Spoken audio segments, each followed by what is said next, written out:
Hello, good morning mga sir. Ngayon magkakabit tayo ng handlebar riser. Bilhin natin siya sa Orange app. Lagay ko na lang yung link sa description. Bali, yan. Dalawa.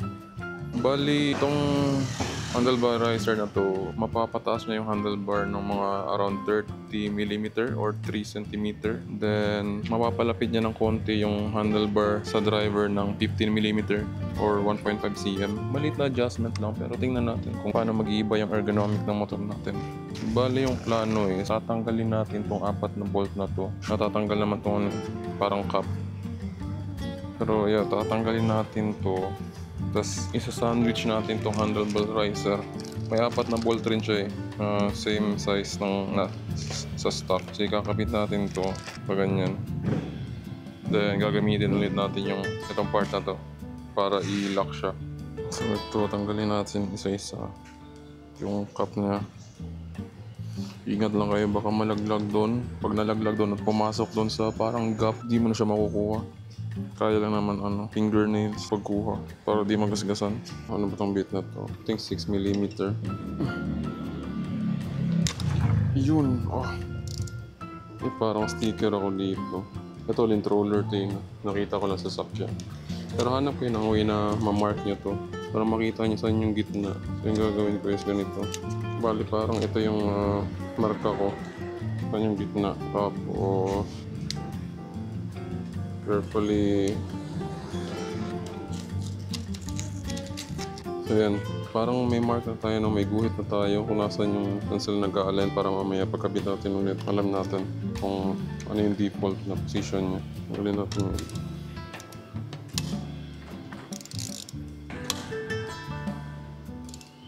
yun. So bilis na. Pag naghihigpit kayo tsaka naglulusan ng bolt, huwag isahan lang. Like for example, ito, hinay-hinay lang. So konti pihit lang dito, then kabila ulit, bali parang cross pattern. So dito, tas dito, tas dito, tas dito. Parang ganun yung pattern. Maluwag na siya. Bali ito, may indication to kung nasan yung para sa top. Ito, may linya. So yun. Tapos lagyan natin dito. Baka magasigasan. Angat natin. Medyo mabigat siya. Yun. Ingat lang, baka magasgas yung mga contact. So gagawin natin palapit 15mm or closer sa driver. So ayan, ganyan. So nandito na. Pero pwede. I think pwede mo rin ganyan lalayo sa driver. Mas maganda. Medyo mataas naman yung kamay natin. And so I think abot pa rin natin kahit naka more forward. Hindi na tuloy ako sigurado. I think pa forward 15mm palayo sa driver.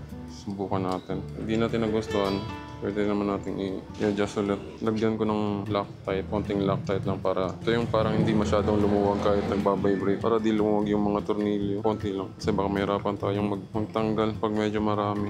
Kabila naman.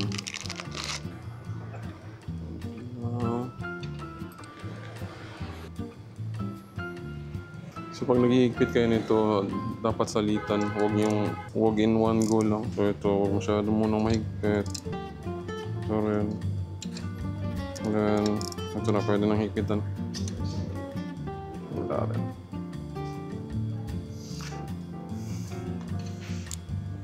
Yun nga, 27 Nm yata yung dapat dito. Pero wala pa kasi tayong torque wrench. O-order pa tayo. So baka sa susunod na lang i-torque wrench natin para sure tama yung higpit.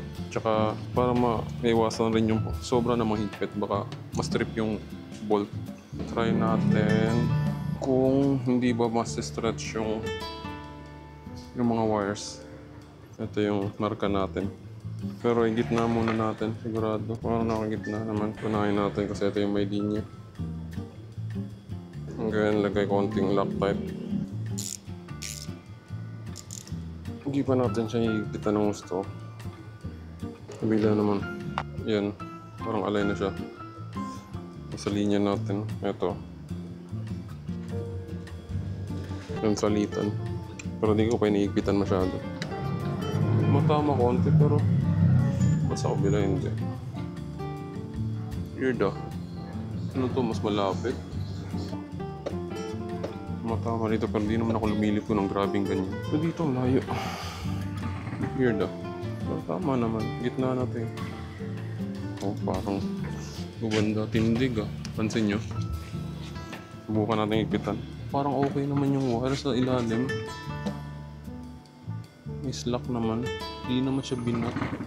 Yun o, ito yung mga dalawang wire sa left and sa right. Okay naman.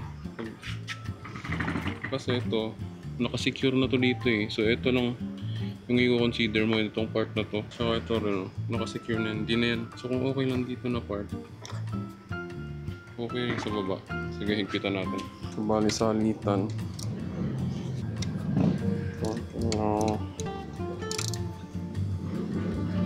Parang dito sa part na to dapat may uwang eh. So okay lang yan pag may nakita kayong gap. Normal lang yan. Yun, mas maganda pag may torque screw para sigurado yung higpit hindi sobra. Pero hindi pa tayo nakabili. Ito na lang muna. Yun. Ulit natin tong black top. Tanggalin na natin to. Yun.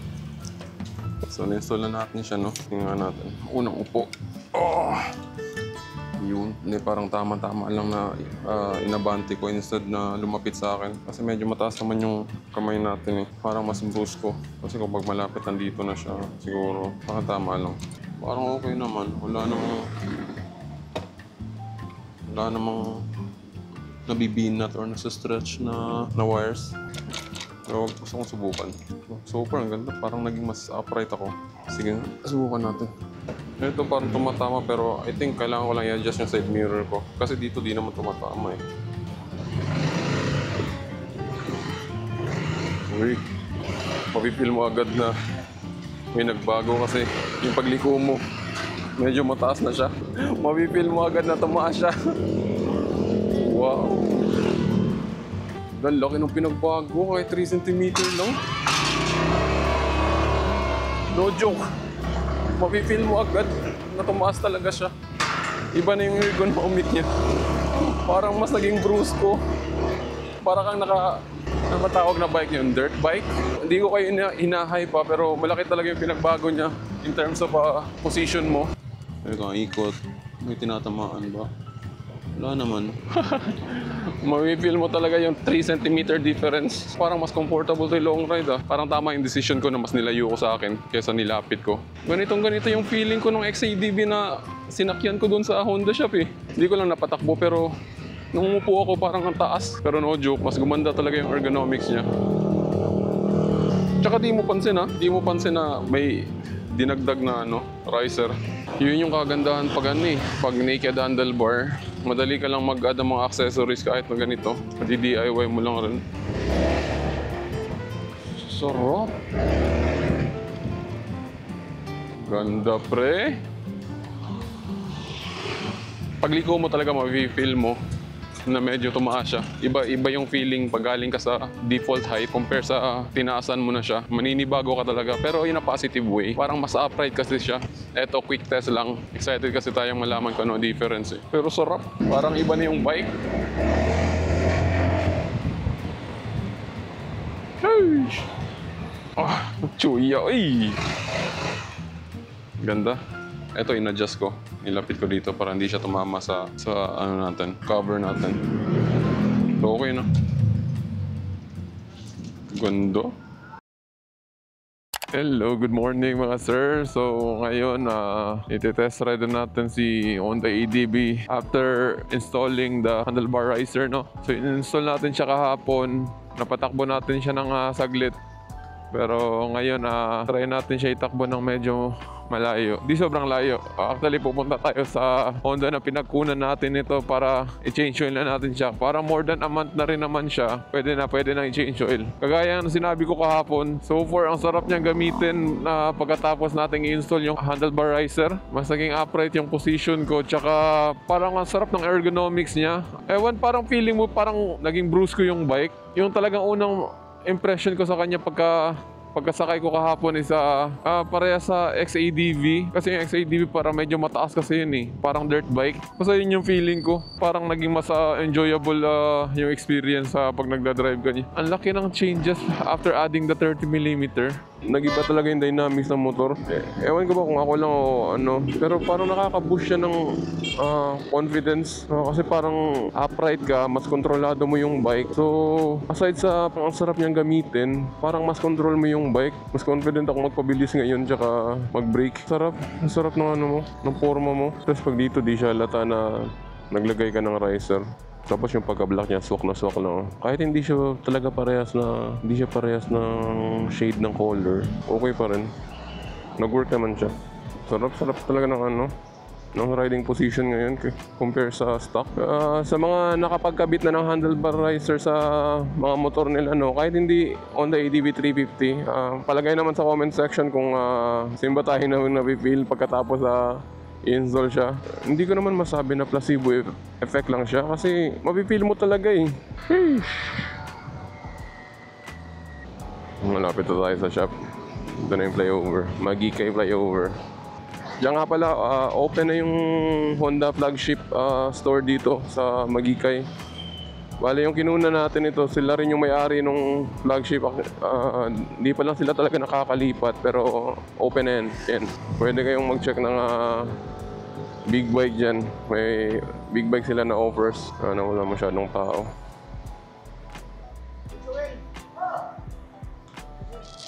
Wala rin bakante?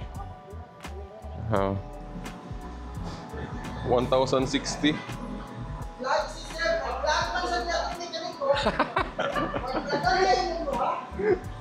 Ganun siya? Ano sa kay vlog ba? Ayaw. O sa'yo mong vlog? Wala na, sir. Pag pinaluhay ta ba para... Puri-puri vlog. Daghan na, oil niya eh. Saan makuha kita ng flashlight? Ito na nagsinaw-sinaw. Oo, no? Ang gagmay, no? Kikita agad. Dalawang 120 milliliter na scooter gear oil kasi 170 ml daw yung kailangan. Fully synthetic na tigwa 1 liter, dalawa. Kasi mga 1.5 daw magagamit. Okay, gawin ako. Pagpalitan. Kasi usaw sa kay ngani? Oo ba? Dili day na ma-flash na nan? Kaya ito, lisura gid. Ang saan mo na pagsukod ng... Tama. Oo, yung panog, cook. Okay, Ray.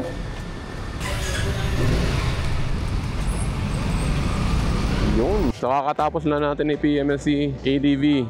Yung first PMS niya. Bale, ipa-flash ko na lang sa screen kung magkano talaga yung mga nagastos natin tsaka yung mga items for first PMS. So, ang tanong, dapat ba kayo mag-install ng handlebar riser? Sagot ko is oo. Hindi naman siya talagang required or necessary, pero masasuggest ko, subukan nyo lang for like 600 plus pesos sa benefit at parang mababago sa motor mo. I think worth it siya. Maybe unang reason bakit nyo gustong mag-install ng handlebar riser is gusto nyo magbago yung dynamic ng motor nyo or gusto nyo parang may bago sa motor nyo. Siguro naboboard na kayo sa motor nyo, itry nyo. Kasi yung ginagawa niya is na mabago talaga niya yung feel ng motor. Kahit hindi kayo naka 350, kahit yung mga naka ADV 160, try nyo. Ang laki ng pagbabago sa motor nyo, parang mas gaganahan kang mag-drive.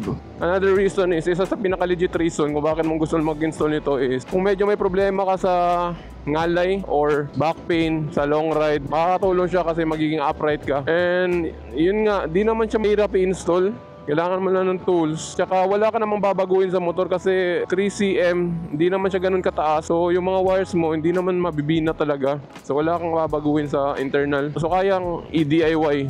Maybe kayo may maisip kayo na advantage or disadvantage sa pag-install nito. Paki-comment na lang down below. Pero para sa akin, sulit. 600 pesos para sa feel na to. Ganda.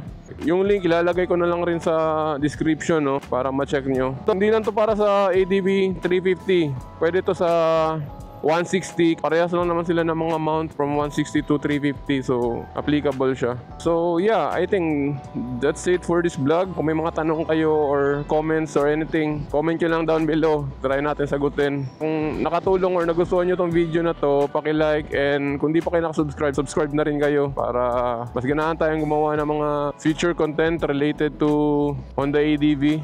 Yeah, see you on the next vlog. Ride safe, ingat lagi. Hinay-hinay lang sa banking. Sige, on to the next video. Bye!